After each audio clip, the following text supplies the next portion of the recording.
இந்த if ஸ்டேட்மெண்ட்டையும் assignment ஆபரேஷனையும் சேர்த்து நாங்க இப்படி ஒரே லைன்லயே எழுதலாம். இது வந்து ஜாவாஸ்கிரிப்ட்ல ES12ல இன்ட்ரோடியூஸ் ஆன லாஜிக்கல் அண்ட் அசைன்மெண்ட் ஆபரேட்டர்.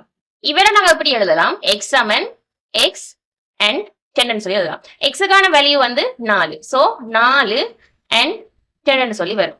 இதுக்கான பெருமானத்தை எப்படி காணலாம்னு சொன்னா, எங்கட இந்த ஃபர்ஸ்ட் வேல்யூ வந்து ட்ரூத்தி வேல்யூவா இருக்குமா இருந்தா இதுக்கான பெருமானம் வந்து எங்கட இந்த செகண்ட் வேல்யூ. இஃப் கண்டிஷன்ல அந்த கண்டிஷன் ட்ரூவா இருக்குமா இருந்தா உள்ளுக்குள்ள போய் அந்த வேல்யூ அசைன் ஆயிருக்கும். அதே மாதிரி இந்த ஃபர்ஸ்ட் வேல்யூ வந்து ட்ரூத்தி வேல்யூவா இருக்குமா இருந்தா எங்கட இந்த செகண்ட் வேல்யூ தான் அசைன் ஆகும். சோ எக்ஸை நாங்க கன்சோல லாக் பண்ணவன்னு சொன்னா எங்களுக்கு 10 தான் கிடைக்கும். இதை எப்படி ஈஸியா ஞாபகம் வச்சுக்கலாம்னு சொன்னா, அன்கேட் இந்த ரொஸ் டேபிள பார்த்தோம்னு சொன்னா எங்கட இந்த ஃபர்ஸ்ட் வேல்யூ வந்து ஃபால்சி வேல்யூவா இருக்குமா இருந்தா அங்கால இருக்கிற வேல்யூ எப்படி நாங்க கன்சிடர் பண்ண தேவையில்லை. எங்கட அவுட்புட் வந்து ஃபால்சி வேல்யூ தான். இதுவே எங்கட இந்த ஃபர்ஸ்ட் வேல்யூ வந்து ட்ரூத்தி வேல்யூவா இருக்குமா இருந்தா அங்கால இருக்கிற வேல்யூ என்னவோ அந்த வேல்யூ தான் எங்களுக்கு அவுட்புட்ல வரும். Okay, real example. எக்ஸை கன்சோல லாக் பண்ணா என்ன ஆன்சர் வரும்?